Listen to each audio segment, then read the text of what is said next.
Urdu point کی videos دیکھنے کے لیے ہمارا چینل سبسکرائب کیجیے اور بیل کے آئیکن پر کلک کیجیے تاکہ آپ ہماری تمام آنے والی ویڈیوز سے باخبر رہ سکیں۔ چلو کوئی گل نہیں، چلو کوئی گل نہیں، نہیں بنیا میرا کوئی گل نہیں، میں دی شگنا دی شال نصیب ہووی نال غیر دا سیرا کوئی گل نہیں، سونا جدو کردا سنگار پنڈی دا وہ میرا یار پنڈی دا دلدار پنڈی دا۔ السلام علیکم ناظرین، آپ دیکھ رہے ہیں اردو پوائنٹ اور میں ہوں آپ کا میزبان عمر جنجوا۔ آج ہمارے ساتھ ایک ایسی شخصیت موجود ہیں جو کسی تعارف کی محتاج نہیں ہے۔ ہر زبان زد عام ان کے گانے جو ہیں ان میں مشہور چلو کوئی گل نہیں، میرا یار پنڈی دا۔ ہماری خوش قسمتی ہے کہ آج انہیں ہمیں وقت دیا۔ آئیں ان سے بات کرتے ہیں۔ السلام علیکم۔ وعلیکم السلام۔ سر، سب سے پہلے ہمیں یہ بتائیے گا کہ آپ نے اپنی سنگنگ کی فیلڈ کا سٹارٹ کب لیا اور کیسے لیا؟ تقریباً مجھے 92-93 میں اس فیلڈ میں آیا تھا۔ ایک زمانہ گزر گیا ہے اور ایسے ہی آیا تھا جیسے سب سنگر آتے ہیں، کچھ حادثاتی طور پہ آتے ہیں، کچھ شوقیہ آتے ہیں، تو میں بھی اس لائن میں آگے لگ گیا 92-93 میں، اور ایسا لائن میں لگا کہ آج تک لائن میں ہی لگا ہوا ہوں۔ دوسرا یہ بتائیے گا سر ہمیں کہ آپ کے بارے میں ایک تاثر پایا جاتا ہے کہ آپ ایک ہارے ہوئے عاشق تھے اور اس عاشق نے آپ کو ایک بہترین سنگر بنایا۔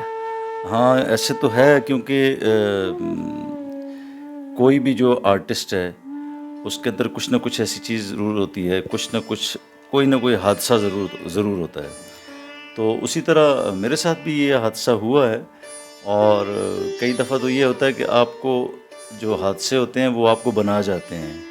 تو میں بھی ان لوگوں کی وہ لسٹ میں ہوں کہ اس حادثے نے مجھے مزید آگے بڑھنے کی ہمت دی۔ میں ایسا نہیں ہوا کہ میں پیچھے چلا گیا، میں اپنے وہ اس سلسلے میں لگا رہا، اور پھر اللہ تعالیٰ کا کرم ہوا کہ ساتھ ساتھ اللہ نے کرم یہ کیا کہ مجھے ایک اللہ تعالیٰ نے کامیابی دی اس اپنی فیلڈ میں۔ جو میرا البم آیا تھا چلو کوئی گل نہیں، یہ میرے والیوم 80 کا البم تھا۔ اس سے پہلے 79 البم میرے ریلیز ہو چکے تھے، لیکن ٹھیک چل رہے تھے، لیکن وہ بات نہیں تھی جو اس میں آگے بنی۔ تو اس کے بعد الحمدللہ پھر ایک سلسلہ بن گیا، وہ بنتے بنتے اب یار پنڈی، اور پتہ نہیں اب اور آگے کہاں تک جائے گا یہ۔ ہمارے ہاں اس فیلڈ کو کچھ زیادہ اچھا نہیں سمجھا جاتا، تو اس حوالے سے کوئی خاص قانون بھی جو ہیں لاگو نہیں ہے۔ تو کاپی رائٹس اکثر جو سنگرز ہوتے ہیں ان کے بارے میں ہم دیکھتے ہیں کہ ان کے جو گانے وغیرہ ہیں فوری طور پہ کاپی ہو جاتے ہیں، اور محنت ان کی ہوتی ہے لیکن اس پہ انجوائے کوئی اور کرتا ہے۔ کبھی آپ کے ساتھ ایسا حادثہ؟ میرے ساتھ بھی بالکل ایسا ہی ہو رہا ہے، کیونکہ میں بھی اسی ملک کا شہری ہوں۔ تو یہ بڑی غلط بات ہے، کیونکہ دیکھیں ایک سنگر ہے، کوئی بھی ہے، وہ پتہ نہیں اس گانے کے پیچھے وہ کتنی راتیں وہ جاگا ہے، ٹھیک ہے، کیونکہ ظاہر سی بات ہے یہ ہمارا جو کام ہے یہ ہے ہی نائٹ کا ہی ہے، پرسکون ماحول ہوتا ہے وہاں پہ۔ کسی آرٹسٹ نے، بلکہ میں نے خود، اب اس کی دھن بھی میں نے خود کمپوز کی تھی اپنے گانے کی، چلو کوئی گل نہیں۔ تو یہ بڑی زیادتی ہے کہ اچھا پھر یہ ہے کہ ایک سنگر نے غلطی سے اگر کچھ چیز گا دی، وہ ابھی مارکیٹ میں اس طرح وہ پبلش نہیں ہوتی، تو ہمارے کچھ نامور سنگر بیٹھے ہوئے ہیں مارکیٹ میں، ان کا کام ہی یہی ہے کہ دیکھتے رہتے ہیں مارکیٹ میں کسی کی کوئی نئی چیز آئی ہے، جیسے ہی وہ نئی چیز آئی ہے وہ ظاہر سی بات ہے وہ پبلش ہوئے ہوتے ہیں، وہ وہاں سے وہ چیز جا کے اسٹوڈیو میں ریکارڈ کر لیتے ہیں خود اپنی آواز میں، اور ایک اچھی ویڈیوز کے ساتھ اس کو ریلیز کر دیتے ہیں۔ تو وہ بیچارہ جو آرٹسٹ ہے نا، جو کسی گاؤں میں، دیہات میں یا کسی ایریا میں بیٹھا ہو، اس نے وہ چیز بنائی ہوتی ہے، وہ بیچارہ ادھر کا ادھر ہی رہ جاتا ہے، اور اس کا کریڈٹ جو ہے نا یہ دوسرے لوگ کھا جاتے ہیں، اور یہ بڑی غلط بات ہے۔ اور اس کا پھر نقصان یہ ہے ہمارے لوگ، خاص طور پہ میوزک کو یہ نقصان ہے کہ اس پہ پھر کچھ نیا کام نہیں ہو رہا۔ میں بھی لگا ہوا ہوں، کوئی دوسرا بھی لگا ہوا ہے، تیسرا بھی لگا ہوا ہے لوگوں کے گانے چوری کرنے میں، تو پھر نیا کام کہاں سے آئے گا؟ تو ہونا تو یہی چاہیے کہ آپ اپنی محنت کریں، ٹھیک ہے، ایک نئی چیز بنائیں، اپنے خود اپنا شکار کر کے کھائیں، تو اس سے یہ ہوگا کہ میوزک جو ہماری میوزک انڈسٹری ہے اس کو بھی وہ یہ آگے بڑھے گی، کچھ چیزیں آئیں گی۔ سر یہ بتائیے گا کہ کسی بھی فیلڈ میں جب کوئی شخص آتا ہے تو اس کا کوئی نہ کوئی انسپریشن لے کے آتا ہے کسی کی، اور اس کا کوئی نہ کوئی استاد ہوتا ہے. تو آپ کس سے انسپائر ہو کے آئے تھے اور استاد کون تھا آپ کا؟ تو وہ سب سے پہلے تو میرا جو استاد تھا وہ میرے حالات تھے، وہ وقت میرا استاد تھا. کیونکہ میں ایک گاؤں میں رہنے والا آدمی، مجھے یہ بھی نہیں پتہ تھا کہ اسٹوڈیو کہاں ہے، ریکارڈنگ کیسے ہوتی ہے. ہاں ایک جنون تھا اندر میں شروع سے، کیونکہ آرٹسٹ جو ہے نا وہ کبھی اس طرح نہیں ہوتا کہ وہ درمیان میں آگے بنے. آرٹسٹ ہمیشہ پیدا ہوتا ہے. ہاں پھر اسے وقت جو ہے نا اپنی طرف لے جاتا ہے، اسے پھر پالش وغیرہ ہوتی ہے یا کچھ اس نے سیکھنا ہوتا ہے. ایسا نہیں ہوتا کہ اچھا ایک بندہ اگر آرٹسٹ نہیں ہے نا وہ ساری زندگی سیکھتا رہے، اسے آئے گا ہی نہیں. یہ وہی کر سکے گا جس کے اندر ہارٹ ہے. تو میں بھی پھر اس سلسلے میں آ گیا، اور پھر میں یہاں سے کراچی چلا گیا. وہاں اپنی محنت مزدوری جو بندہ ایک عام بندہ کرتا ہے، تو وہاں میں لگ گیا ایک لائن میں.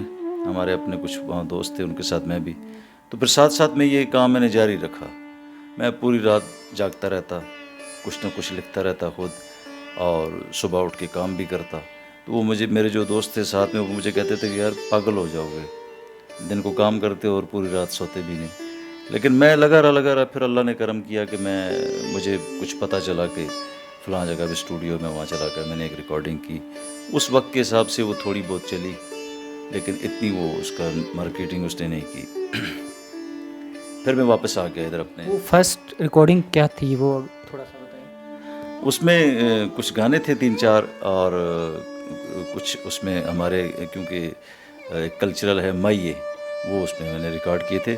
وہ ہمارا ڈیوٹ کیسٹ تھا. میرے ساتھ ایک فیمیل آرٹسٹ تھیں، تو وہ ہم نے اس دور میں کیا 92-93 میں. لیکن وہ میرا اتنا، کیونکہ میں نے اس کام کو سیکھا ہوا تو نہیں تھا. لیکن یہ ہے کہ مجھے میں اس ڈگر پہ پڑ گیا تھا، رستے پہ چڑھ گیا تھا. پھر میں وہ اتنا نہیں چلا. اس کے بعد پھر میں نے 3-4 البم اور کیے، وہ بھی نہیں. پھر میرا ایک 4 نمبر البم آیا تھا اس زمانے میں، 2 کٹ پانی پلا، اس نے مارکیٹنگ کی. پھر میں ایک باقاعدہ اس لائن میں لگ گیا. پھر کرتے کرتے تو میرے سب سے جو ہے نا وہ میں انتہائی مشکور بھی ہوں اپنے استاد محترم کا، امجد حسین استاد ہیں میرے. اور میں یہ سمجھتا ہوں کہ میں اگر آج یہاں پہ کھڑا ہوں تو ان کے پیچھے ان کا بڑا ہاتھ ہے. انسپائر کس سے ہوئے تھے سر؟ امجد حسین صاحب سے ہوئے تھے یا آپ کی انسپریشن کوئی اور تھا؟ نہیں، وہ اس زمانے میں چونکہ جب میں تھا تو ہمارے پاکستان میں جو آرٹسٹ ہیں وہ عیسیٰ کھیلوی صاحب، ان کو میں بہت سنتا تھا. اور پھر ہمارے پڑوسی ملک میں لتا جی کو میں نے بہت سنا ہے، کیونکہ میرے والد صاحب بھی وہ لتا جی کو سنتے تھے.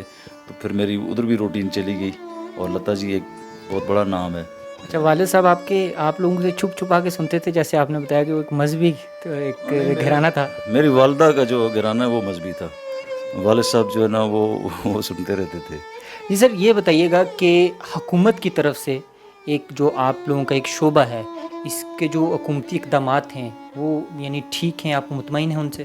حکومتی اقدامات تو بالکل نہ ہونے کے برابر ہیں. بس پتہ نہیں اللہ کی طرف سے یہ چل رہی ہے، اور بالکل اس طرح کا کوئی پلیٹ فارم نہیں ہے. بالکل اچھا، ہاں ایک بندہ ہے نا، نیا بندہ ہے، سب سے پہلے تو اسے یہ نہیں پتہ ہوتا کہ میں جاؤں کہاں. ہمارے پاس بالکل پلیٹ فارم نہیں ہے.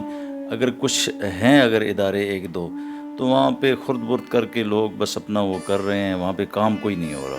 ہماری آرٹ کونسل جتنی بھی ہیں، میں اپنے ریجن کی بات کروں گا، ان میں سے مجھے نہیں پتہ کوئی 20 سال میں کوئی بندہ آگے آیا ہو. بالکل اس طرح کا کچھ نہیں ہے. تو فنڈز بھی نہیں ہیں، اگر آتے بھی ہیں تو لوگ خرد برد کر جاتے ہیں.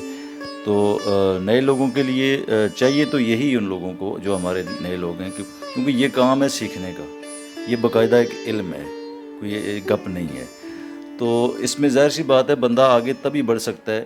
اگر ایک ڈرائیور ہے، اس کو گاڑی چلانی نہیں آتی، وہ کیسے اس کو چلائے گا، منزل پہ کیسے لے کے جائے گا. تو سیم اسی طرح اس کو آپ پہلے سیکھیں. مشکلات ہوتی ہے یہاں پہ، اپنے بل بوتے پہ سیکھنا پڑتا ہے. سیکھ کے آپ آئیں، اپنا ٹائم بھی آپ ضائع کر رہے ہیں اس میں، ٹھیک ہے. اور اگر آپ آپ کو کوئی منزل نہیں ملتی تو آپ کو تو کچھ فائدہ نہیں ہوا. تو فائدہ آپ کو تبھی ہوگا کہ آپ اس کو پہلے سیکھیں گے پراپر، کسی پراپر چینل سے آپ آئیں، اس کو سیکھ کے کریں. محنت تو آپ نے کرنی ہے، لیکن یہ ہے کہ آپ کی ایسی محنت نہ ہو کہ آپ کی وہ ضائع چلی جائے.